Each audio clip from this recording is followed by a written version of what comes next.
বলছি ইতালির ভেনিসের কথা।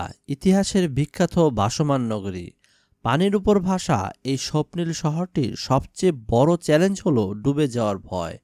ভেনিস একটি লেগুনা বা উপসাগরীয় অঞ্চল হওয়ায় এখানে জোয়ার ভাটার প্রভাব খুব শক্তিশালী। জলবায়ুর পরিবর্তন ও উচ্চ জোয়ারের কারণে প্রতি বছর বেশ কয়েকবার বন্যা বা জলোচ্ছ্বাসের মুখোমুখি হতে হয়। কিন্তু ইতালিয়ান ইঞ্জিনিয়ারদের মোজে সিস্টেম এই সমস্যার সমাধান খুঁজে এনেছে। এই প্রজেক্টে রয়েছে সমুদ্রের মাঝে ৭৮টি বিশাল গেট, যা পানির নিচে লুকিয়ে রাখা হয়। যখনই জোয়ারের পানির উচ্চতা ১১০ সেন্টিমিটার ছাড়ায়, এই গেটগুলো কম্প্রেসড এয়ারের সাহায্যে মুহূর্তেই সক্রিয় হয়ে ওঠে, তৈরি করে সমুদ্র আর লেগুনের মধ্যে বিশাল এক বাধা। এই গেটগুলো উঠতে সময় নেয় ৩০ মিনিট আর নামতে সময় লাগে মাত্র ১৫ মিনিট। গেটগুলোকে আবার একসঙ্গে অথবা আলাদাভাবেও চালু করা যায়, যা উচ্চ জোয়ারের মাত্রার উপর নির্ভর করে। বাণিজ্যিক জাহাজ চলাচলের জন্য এখানে মালামকোতে একটি বড় লক বা গেট রাখা হয়েছে। আরও যে দুইটি আইল্যান্ড আছে, সেই দুইটি আইল্যান্ডের মাঝে ছোট নৌকা বা মাছ ধরার জাহাজের জন্য ছোট ছোট লক রাখা হয়েছে। ২০২০ সালে প্রথমবার এই সিস্টেম যখন ১৩০ সেন্টিমিটার উচ্চতার জোয়ার ঠেকিয়েছিল, সেদিন পুরো ভেনিসবাসী যেন নতুন করে বেঁচে উঠেছিল। যদিও এই প্রকল্পের দাম পড়ে ৫৫০ কোটি ইউরো, কিন্তু ভেনিসের অমূল্য ঐতিহ্য রক্ষার জন্য এটাই কি যথেষ্ট? ভেনিসের অর্থনীতির মূল চালিকা শক্তি হলো পর্যটন, যেখানে বছরে প্রায় ৩ কোটি দর্শনার্থী আসে, যার আনুমানিক মূল্য প্রায় ৩ বিলিয়ন ইউরো।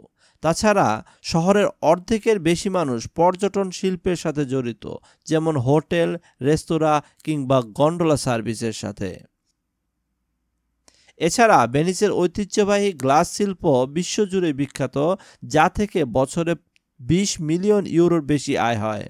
তাছাড়া ক্রুজ শিপ ও শিল্প ও চলচ্চিত্র শুটিং অর্থনীতিকে চাঙ্গা করে রেখেছে। সব মিলিয়ে এখানে ১,২০,০০০ মানুষের কর্মসংস্থান হচ্ছে। কিন্তু এত সুন্দর উপকূল হলেও মানুষ এখানে কেন সুইম করে না?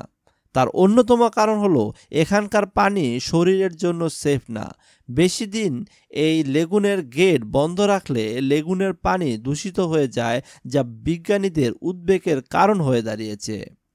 বিজ্ঞানীরা এ বিষয়ে চিন্তিত, কারণ বেশি দিন গেট বন্ধ রাখলে লেগুনের প্রাকৃতিক সিস্টেমে ব্যাঘাত ঘটতে পারে। তাছাড়া বিজ্ঞানীরা আরও বিশদভাবে চিন্তা করছে কিভাবে এই প্রক্রিয়াটির ভারসাম্য ফিরে পাওয়া যায়। তারা চিন্তা করছে আরও একটা বাঁধ নির্মাণের, যাতে শহরের এক দিক দিয়ে নতুন পানি প্রবেশ করবে আর অন্য দিক দিয়ে বের হয়ে যাবে। তাছাড়া ইনারা আরও প্ল্যান করেছিলেন যে পুরো শহরটাকে কিভাবে মাটিতে পানি পুশ করে উপরে নিয়ে আসা যায়, কিন্তু সেটা করতে গেলে পুরনো স্থাপনার ক্ষতি হতে পারে। তবে এই মোজে প্রজেক্ট নির্মাণের পর অত্যধিক পর্যটকের চাপে স্থানীয়দের জীবনযাত্রার ব্যয় বেড়ে যায়। তবুও বলতে গেলে ভেনিস তার অনন্য ঐতিহ্য আর আধুনিকতার মেলবন্ধনে একটি শক্তিশালী অর্থনৈতিক মডেল হিসেবে টিকে আছে।